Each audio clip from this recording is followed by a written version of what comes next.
Good evening, everybody, from the summit of Mount Washington. I am meteorologist here at the Mount Washington Observatory, Amy Cotter, and I'm here today to talk to you a little bit about what we're going to experience weather-wise here at the higher summits of New Hampshire on this holiday weekend. But before we dive into that, let's talk about what's going on the summit right now. So behind me, we have our current summit conditions page.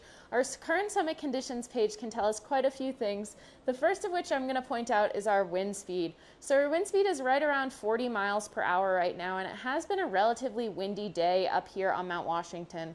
Our annual average wind speed is right around 35 miles per hour, which is skewed a little bit towards our lower wind speeds in the summertime.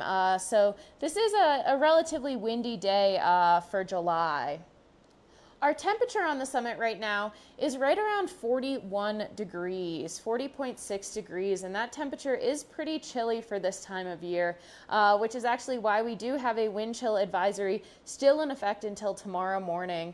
And when you pair that with our wind speeds, we do have a current wind chill of right around 27 degrees. So those foggy conditions outside are prime for hypothermia development and have been throughout the day.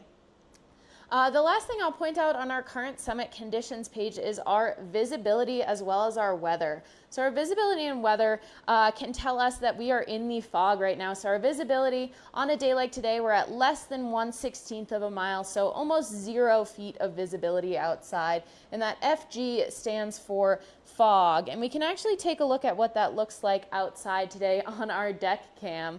So we don't really have a view today, and we've been pretty much in the fog all day. As the trough has exited the region, it's kind of had some lingering effects that's kept us in the clouds for a little bit longer than we expected.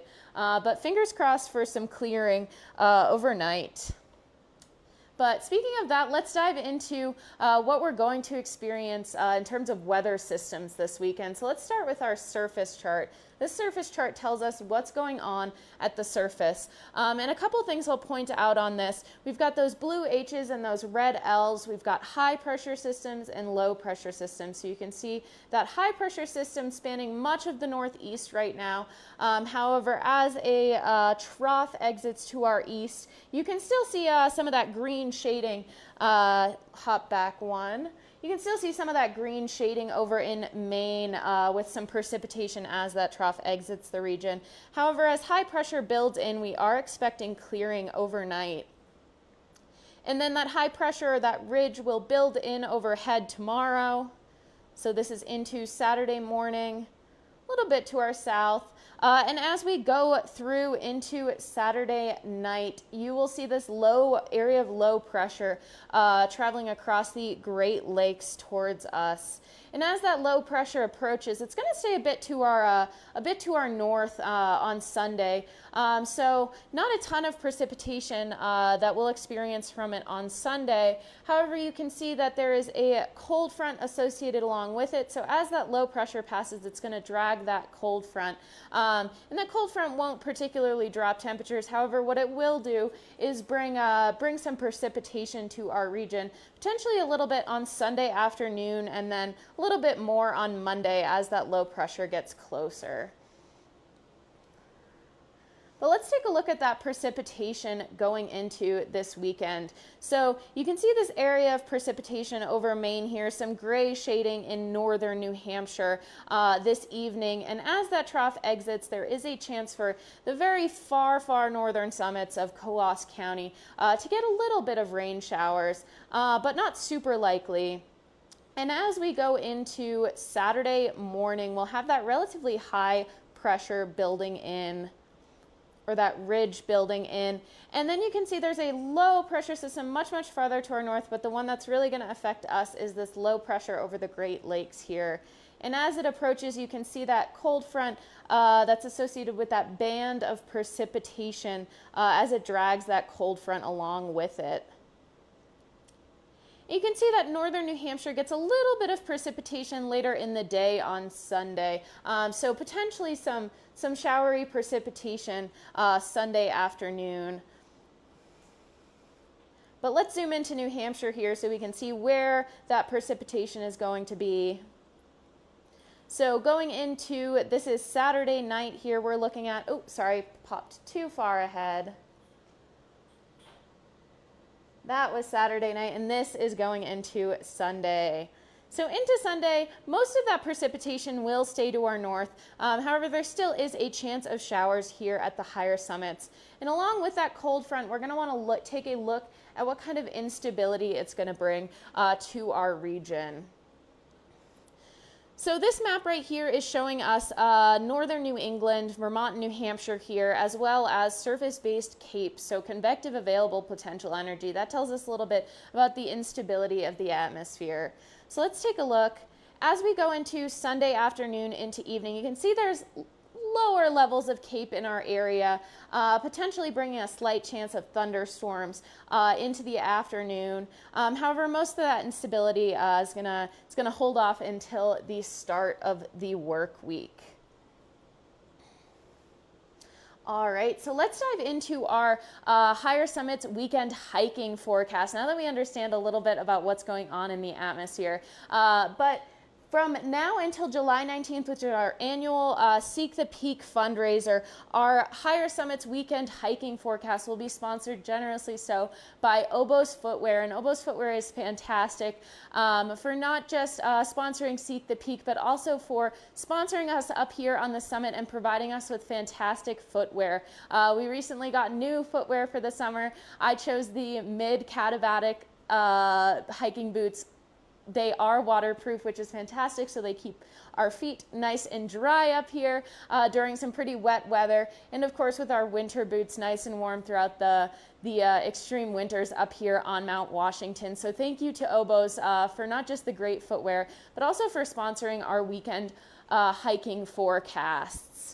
So let's go through what we're going to experience this weekend. We do have a wind chill advisory in effect through 5 a.m. tomorrow, and that is because we have those unusually cold temperatures paired with some pretty high wind speeds today, still starting out the night with some pretty strong wind speeds, and also some lingering fog. So those are really prime hypothermia conditions, especially if you're not adequately covered or prepared. So it's been a relatively chilly day up here on the summit. But tonight we'll be starting in the clouds, trending towards clearing under mostly clear skies. Those temperatures are going to be starting in the lower 40s, so we're right around 41 right now, and then they'll be tracking upwards or rising through the night to the mid 40s.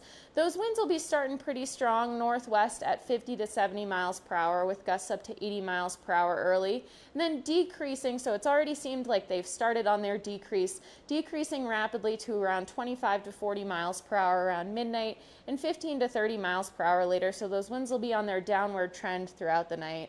And our wind chill will be starting at 20 to 30 above and then rising as those temperatures rise and those winds dampen.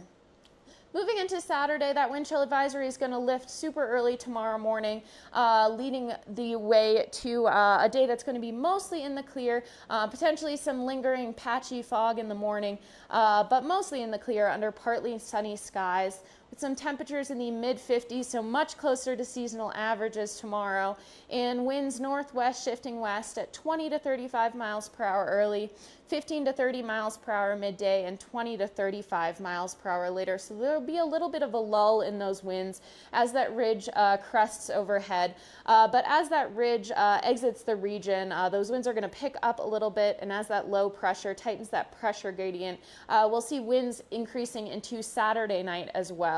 So Saturday night in the clear under partly cloudy skies with temperatures, nice mild temperatures in the lower 50s, and winds starting west at 20 to 35 miles per hour, continuing to increase to 35 to 50 miles per hour. And then Sunday will be in the clear, trending towards in and out of the clouds under partly cloudy skies with a chance of afternoon rain showers and thunderstorms as that cold front approaches. Temperatures in the lower 60s, so a bit above seasonal averages for up here at the higher summits in early July. And then winds relatively strong west at 35 to 50 miles per hour throughout the day, with some gusts up to 60 miles per hour. So that's what our weekend hiking forecast is looking like for the coming days. And just as a reminder, Seek the Peak is just over 2 weeks away, or Seek the Peak weekend is just 2 weeks away now.